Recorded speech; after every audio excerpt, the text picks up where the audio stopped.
الحوار الفعال هو الأسلوب الأمثل للتواصل بين الأمم والشعوب، وفي إطار ذلك التواصل بين أتباع الأديان والثقافات، من أجل تعزيز قيم التفاهم والتعاون لخدمة سلام ووئام الجميع، مع العمل المشترك للتصدي لعوائق ذلك ولا سيما أطروحات التطرف والتطرف المضاد.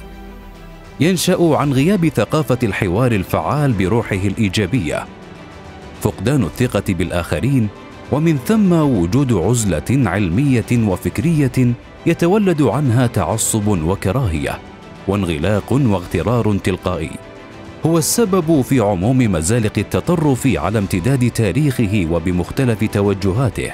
الحوار الفعال من بين أهم الطرق لترسيخ الوعي بقيم الدين الحق وتحصين النشء من مخاطر التطرف، وتقوم بهذه المهمة المحورية الأسرة والمدرسة ومنصات التأثير الديني والاجتماعي.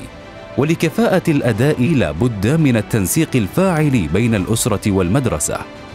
لا يستطيع التطرف تقبل الحوار أو الانسجام مع المجتمع الإنساني أو تفهم الاختلاف والتنوع الطبيعي، لكونه ينطلق من تصورات منغلقة لا تستوعب تلك المعاني المهمة التي أرست مبادئها مقاصد الشريعة المطهرة وسيرة نبينا الكريم صلى الله عليه وسلم. عدم كفاءة الحوار أيا كان موضوعه، وبخاصة الحوار العلمي والفكري، يعتبر أحد أهم أسباب تسلل المعلومات الخاطئة والمضللة وسوء الفهم والتوجس.